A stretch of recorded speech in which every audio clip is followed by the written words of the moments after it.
မင်္ဂလာပါရှင်ဒီကနေ့နောက်ဆုံးရထိတ်တန်းသတင်းတွေကိုတင်ဆက်ပေးပါတော့မယ်အခုပထမဆုံးတင်ဆက်ပေးမယ့်သတင်းကတော့မင်းအောင်လှိုင်ဤစစ်ဦးစီးချုပ်ရှာထူးတာဝန်များကိုဒုစစ်ကောင်ဆောင်စိုးဝင်းကယာယီစတင်လွှဲပြောင်းရယူတဲ့ဆိုတဲ့သတင်းကိုတင်ဆက်ပြီးတော့မှာဖြစ်ပါတယ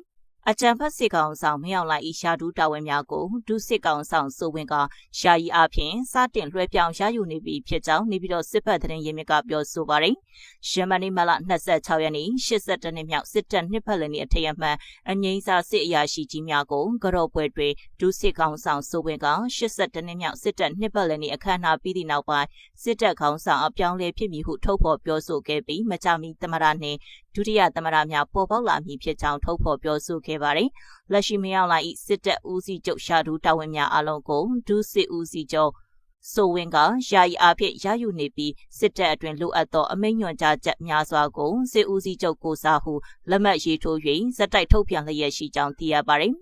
သမရနှင့်အစိုးရအဖွဲ့ဖွဲ့အပြီးမှာခါလုံအမျိုးသားကာကွယ်ရေးနဲ့လုံခြုံရေးကောင်စီခေါ်ပြီးတမတော်ကာကွယ်ရေးဦးစီးချုပ်ကိုတရားဝင်ပြန်လည်ခန့်အပ်ဖို့ရှိတယ်။အခုကတော့ထူးတက်ချုပ်ကယာယီတမတော်ကာကွယ်ရေးဦးစီးချုပ်ရာထူးကိုယာယီအဖြစ်ရယူထားတယ်။ကာလုံကတမတော်ကာကွယ်ရေးဦးစီးချုပ်အသစ်ကိုတရားဝင်ခန့်အပ်မှာဒူချုပ်ကိုပဲတက်ချုပ်ဆက်ပြီးမလားဗိုလ်ချုပ်ကြီးရှေဝင်းဦးကိုတက်ချုပ်ရာထူးပေးမလားတော့အဲ့ဒါကတော့စောင့်ကြည့်ရမှာပဲ။တက်ထဲမှာတော့ဒူချုပ်ကတက်ချုပ်ဖြစ်လာမယ်လေခံမှန်းကြတယ်ဗိုလ်ချုပ်ကြီးရဲဝင်းဦးတက်ချုပ်ဖြစ်မယ်လေမှန်းဆနေကြတယ်ဟုနေပြီးတော့စစ်ဖက်သတင်းရင်းမြစ်ကပြောဆိုပါတယ်စစ်တပ်အတွင်ထိပ်ပိုင်းရာထူးနေရာအပြောင်းလဲများကိုစစ်တပ်ဦးစီးချုပ်အသစ်တရားဝင်ခန့်အပ်ပြီးချိန်ထပ်မံမြင်တွေ့ရမည်ဖြစ်ကြောင်းသိရပါတယ်ဆက်လက်ပြီးစိုးရိမ်စိတ်များနဲ့အတူတက်ကောင်းဆောင်ပိုင်းအပြောင်းလဲထွက်ပေါ်လာပွဲရှိတဲ့ဆိုတဲ့သတင်းကိုတင်ဆက်ပြီးတော့မှာဖြစ်ပါတယ်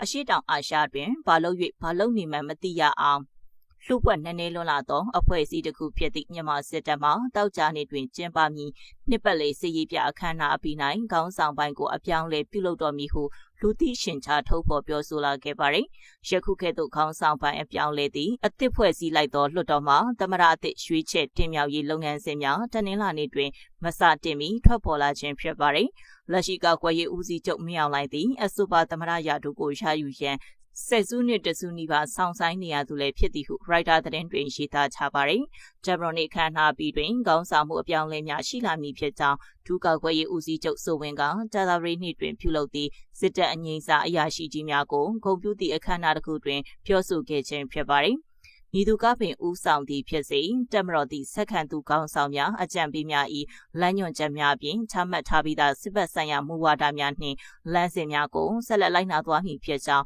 စိုးဝင်းကပြောကြားခဲ့သည်ဟုကျေးမုံသတင်းစာတွင်ဖော်ပြထားပါသည်မြန်မာနိုင်ငံတွင်ဒီဇင်ဘာနှင့်ဇန်နဝါရီလများကကျင်းပခဲ့ပြီးအယောင်ဆောင်ရွေးကောက်ပွဲအဖြစ်ကြဲကြဲပြန့်ပြန့်ဝေဖန်ခံခဲ့ရပြီးနောက်နိုင်ငံရေးအလဲပြောင်းတစ်ခုထွက်ပေါ်လာခြင်းလည်းဖြစ်ပါတယ်အဆိုပါရွေးကောက်ပွဲတွင်စစ်တပ်ကြောတောက်နောက်ခံပြုပါတီကအနိုင်ရရှိခဲ့ပြီးမရောက်လိုက်သမရဖြစ်လာရန်လမ်းစပွင့်သွားခဲ့ပါတယ်။နိုင်ငံသည်စစ်တပ်ဒီမိုကရေစီနည်းကျရွေးကောက်တင်မြှောက်ထားသောအစိုးရကိုဖြုတ်ချအာဏာသိမ်းခဲ့မှုကြောင့်ပြင်းထန်သောပြည်တွင်းစစ်မီးတောက်လောင်ခဲ့ပါတယ်။ယခုရွေးကောက်ပွဲသည်စည်ရန်မွေးတည်နေသောနိုင်ငံကိုပုံမှုဆိုးရွားသည့်ပရိပက္ခတွင်သို့တွန်းပို့နေသည့်အဆိုပါပြည်တွင်းစစ်ကာလတွင်ပေါ်ပေါက်လာခြင်းလည်းဖြစ်ပါတယ်။စစ်မျက်နှာအနှံပြတွင်လက်နက်ကိုင်ဖွဲ့စည်းပေါင်းစုံနှင့်တိုက်ပွဲများဖြစ်ပွားနေသည့်စစ်တပ်အနေဖြင့်ယခုကဲ့သို့ထိပ်ပိုင်းခေါင်းဆောင်မှုအပြောင်းလဲကိုကြိုတင်ထုတ်ဖော်ပြောဆိုခြင်းသည်အလွန်ထူးခြားသည့်ဖြစ်စဉ်တစ်ခုဖြစ်ကြောင်းလိလာဆန်းစစ်သူတအူးကပြောကြားခဲ့ပါတယ်။ဒါဟာကြိုတင်စီစဉ်ထားတဲ့အခုအပြောင်းတစ်ခုဖြစ်ပေမယ့်အခုလိုထုတ်ဖော်ပြောကြားလာတာဟာခေါင်းဆောင်မှုအပြောင်းလဲနဲ့ထိပ်ပိုင်းရဒုနေရာချထားရေးတွေပေါ်စိုးရိမ်ပူပန်မှုတွေရှိနေတဲ့ဆိုတာကိုဖော်ပြနေတာဖြစ်တယ်ဟု၎င်းကဆိုပါတယ်။ဒုတိယဗိုလ်ချုပ်မှုကြီးစိုးဝင်းကပြောကြားရနိုင်စေအုပ်စုအနေဖြင့်အသစ်ရွေးကောက်တင်မြှောက်လိုက်သောအစိုးရထံသို့ရပ်ပိုင်းတွင်အာဏာလွှဲပြောင်းပေးမည်ဟုဆိုပါတယ်။လူပုဂ္ဂိုလ်တဦးတယောက်ထံတမတော်ဆိုသည့်အဖွဲ့အစည်းကြီးတည်ထန့်ခိုင်မြဲဖို့နဲ့မူဝါဒများဆက်ရှိနေဖို့ကပိုအရေးကြီးသည်ဟုစိုးဝင်းကအလေးနက်ပြောဆိုခဲ့ပါတယ်။ဆိုလိုသည်ကငါတို့အားလုံးဟာအဖွဲ့အစည်းအတွက်ပဲဆိုတဲ့စိတ်ဓာတ်ကိုရှိုက်သွင်းလိုက်ခြင်းလည်းဖြစ်ပါတယ်။ဤဒီကပင်အထက်တွင်ဖော်ပြခဲ့သလို၎င်းတို့အကြားစိုးရိမ်စိတ်များကြီးထွားနေသည်မှာတိတထင်ရှားနေပေသည်အဆိုပါခန္ဓာသို့သမရဟောင်းဦးသိန်းစိန်ရွေးကော်ဥက္ကဋ္ဌဟောင်းဦးထင်အေးဘိုးနေဝင်းဘိုးစန်းယူတို့မိသားစုများတက်ရောက်လာပြီးမင်းအောင်လှိုင်ကိုစားစိုးဝင်းကဦးဆောင်ပြုလုပ်ခဲ့ခြင်းလည်းဖြစ်ပါတယ်။အေယာဝတီသတင်းအဆိုအရစစ်ထောက်လှမ်းရေးအကြီးအကဲရဲဝင်းဦးသည်မကြာသေးမီကပင်ကြီးတက်ဦးစီးချုပ်အဖြစ်ရာထူးတိုးမြင့်ခံရခြင်းဖြစ်ကြောင်း၎င်းသည်မင်းအောင်လှိုင်နေရာသို့ တက်လန်းလာနိုင်သည်ဟုသောယူဆချက်များအားကောင်းစေခဲ့ပါသည်သို့တော်လည်းစစ်ထောက်လှမ်းရေးအကြီးအကဲဖြစ်တာဝန်ယူခဲ့သူတဦးတက်လိမ့်မျှကာကွယ်ရေးဦးစီးချုပ်အဆင့်အထိရောက်ရှိခဲ့မှုခြင်းမရှိပေ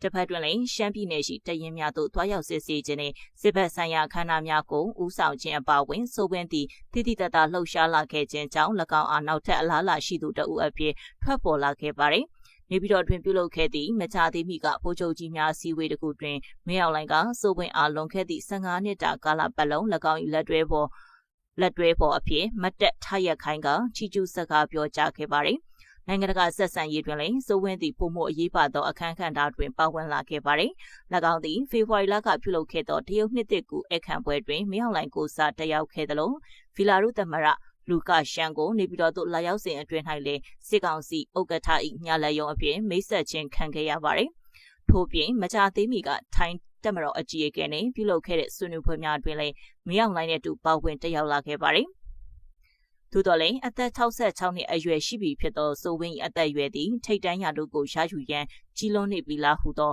မိခွန်းများကိုပေါ်ထွက်စေခဲ့ပါတယ်။မင်းအောင်လှိုင်ကိုယ်တိုင်မှမူ၎င်း၏အသက်60ကျော်နှောင်းပိုင်း